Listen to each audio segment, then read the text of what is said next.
எனக்கு தெரிஞ்ச ஒருத்தர் இருக்காருங்க.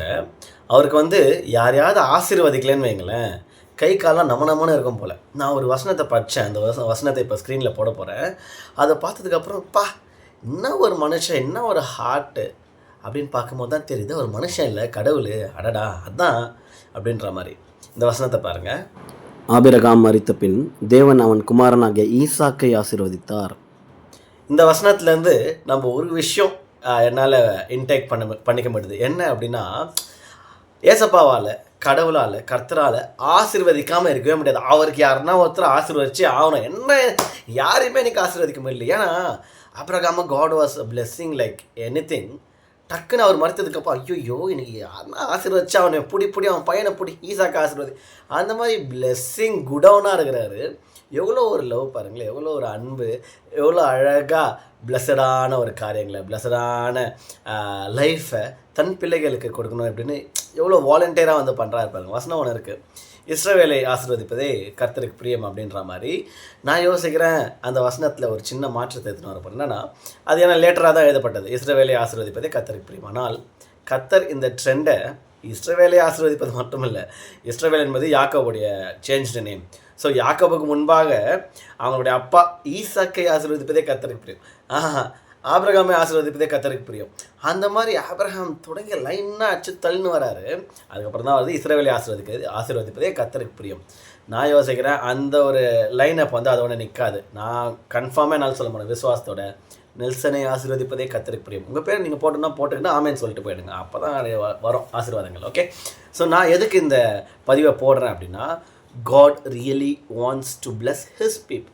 சும்மா போகிற வரவன்லாம் அவர் ஆசீர்வதிப்பார் எனக்கு தெரியாது, எல்லாருக்குமே அந்த பிளெஸிங் படிமான்னு எனக்கு தெரியாது. ஆனால் இந்த வசனம் சொல்லுது, ஆபிரகாம் மரித்த பின் ஈசாக்கை கர்த்தர் ஆசீர்வதித்தார். எவ்வளோ ஒரு அவர் கேட்டாரா, என்ன ஆசீர்வதிங்கன்ட்டு 40 நாள் உபவாசம், 60 நாள் இது அதெல்லாம் எதுவுமே இல்லை. he was just himself and God was just God. எவ்வளோ லவ் பாருங்களேன். நீயா இருப்பா, எனக்கு பிடிச்சமான வாழ்க்கை வாழு, நானாக இருக்கிறேன், நான் உன்னை ப்ளஸ் பண்ணுறேன், நான் உன்னை ஆசீர்வதிக்கிறேன். யோசிச்சு பார்த்தா அதுக்கப்புறம் ஃபியூ சாப்டர்ஸ் கழிச்சு வசனம் சொல்லும், ஈசாக்கு விதை விதைத்தான், அந்த வருஷமே 100 மடங்கு ஆசீர்வாதங்கள், 100 fold பிளெஸிங்ஸ் அவனுக்கு கிடச்சிது. அறுவடை செய்தான். 100 மடங்கு எப்படிங்க அறுவடை செய்ய முடியும் ஒரே வருஷத்தில்? அது முடியும். எப்போ முடியும்? 100 fold பிளெஸிங்ஸ்லாம் எப்போ கிடைக்கும் அப்படின்னா, கர்த்தர் மனசு வைக்கணும். நான் என்ன தான் தலை கீழே நின்று ஆசீர்வாதங்களை பெற்றுக்கொள்ள வேண்டுமா, சுகந்தரிக்கிற ஆண்டவரை அவர் மனசு வைக்கணுங்க, ஒரு மனசு வைக்கணும். இந்த நாளில் இந்த பதிவை நான் உங்களுக்கு என்ன சொல்ல வரேன் அப்படின்னா, ஆஸ் சிம்பிள் ஆஸ் தட், காடுக்கு மனசு இருக்கலாம், ஆனால் இந்த நாளில் நம்ம ரிசீவ் பண்ணுறதுக்கு பாத்திரமாக இருக்கிறோமா, அது மாத்திரம் இல்லாமல் ரிசீவ் பண்ணுற ஹார்ட்டில் இருக்கிறோமா. ஈசாக்கு விதை விதைத்தான், 100 மடங்கு அறுவடை செய்தான், எல்லாமே ஓகே.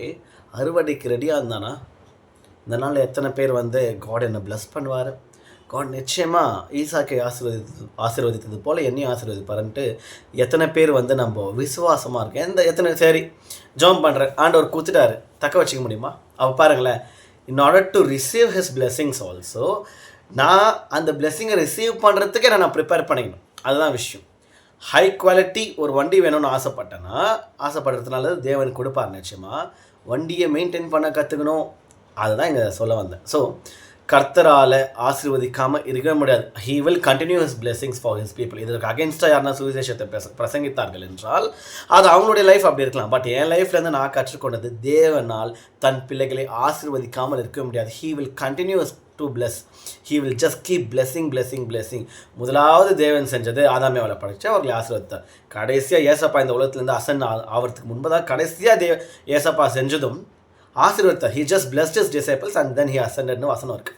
ஸோ யோசிச்சு பார்க்கும்போது blessing is in his blood அப்படின்னு நான் ஃபீல் பண்ணுறேன். அவர் ஸ்பிரிட் பீயிங் தான், பட் ரத்தத்திலே ஊருந்துன்னுவாங்களா, அது போல் அவரோட டிஎன்ஏ, அவர் டிஎன்ஏ இல்லை தான் இருந்தாலும் அவர் டிஎன்ஏ, அவர் நாடி நரம்பு ரத்த சதை எல்லாவற்றிலும் ஆசீர்வதிக்கணும் அப்படின்ற ஒரு ஹேபிட்டோ ஒரு பழக்கம் ஊறி இருக்கிறதுனால நான் சொல்கிறேன், he will bless, he will continue to bless.